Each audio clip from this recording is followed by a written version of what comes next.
కర్నూలులో జరిగినటువంటి బస్ సంఘటన దురదృష్టకర సంఘటన చాలా బాధ కలిగింది. ఉదయాన్నే మృతులందరికీ సంతాపాన్ని తెలియజేస్తా ఉన్నాం. తెలంగాణ ప్రభుత్వం పక్షాన గౌరవ ముఖ్యమంత్రి గారు కూడా ఈ అంశం పట్ల వివరాలు తెలుసుకోవడం జరిగింది.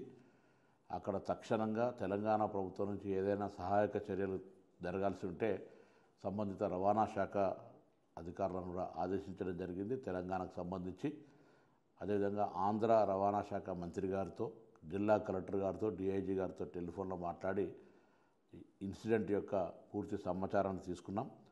ఇవి ఒక దురదృష్టకర సంఘటన.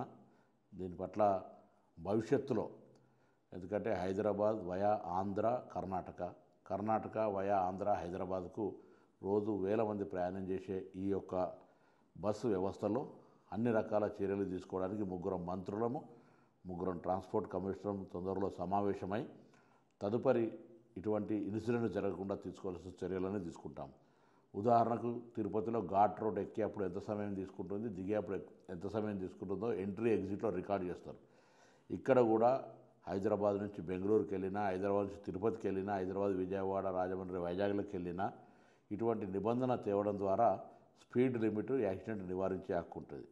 అదేవిధంగా బస్సు ఓనర్స్ కానీ ట్రావెల్స్ సంబంధించిన వాళ్ళకు కూడా విజ్ఞప్తి చేస్తున్నాం, హెచ్చరిక చేస్తూ ఉన్నాం. రవాణా శాఖ తరఫున మీరు మీ యొక్క ఫిట్నెస్ కానీ, ఇన్సూరెన్స్ కానీ తదితర అంశాల పట్ల ఎక్కడ నిర్లక్ష్యం వహించినా నేరుగా హత్యా నేరం పెట్టి లోపలికి పంపుతాం. జాగ్రత్త అని చెప్తా ఉన్నాం. నియమ నిబంధనలు పాటిస్తూ స్పీడ్కు సంబంధించిన విషయంలో కూడా జాగ్రత్త వ్యవహారం చేస్తూ ప్రాణాలతో చెలగాటం ప్రయత్నం చేయొద్దు. రోజువారీ రవాణా శాఖ చెక్కులు చేస్తే వేధింపులకు అని మాట్లాడతారు. ఇవాళ ఇటువంటి సంఘటనలు జరిగినప్పుడు వాటికి సంబంధించినటువంటి క్లారిఫికేషన్ దొరికే పరిస్థితి ఉండదు. ఇలా ఏది ఏమైనా బస్సు ఒడిశాలో రిజిస్ట్రేషన్ అయింది, హైదరాబాద్ నుంచి బెంగళూరుకి వెళ్తూ ఉంది. అర్ధరాత్రి మోటార్ సైకిల్ బస్ కిందకి వచ్చి ప్రమాదం జరిగింది. ఏదైనా కారణాలు కావచ్చు. తప్పకుండా వీటి పట్ల సంబంధిత గౌరవ ఆంధ్ర మంత్రి, కర్ణాటక మంత్రి, నేను తప్పకుండా దీన్ని కూర్చొని ఏం చేయాలనే ఆలోచన కొద్దీ భవిష్యత్తులో సంఘటన జరగకుండా చర్యలు తీసుకుంటాం. మృతులకు మా సానుభూతి. తప్పకుండా ఎటువంటి పునరావాస చర్యలు అక్కడ అన్ని చర్యలకు సంబంధించి తెలంగాణ ప్రభుత్వం తరఫున ఆంధ్ర ప్రభుత్వానికి పూర్తిగా సపోర్టివ్గా ఉంటుంది.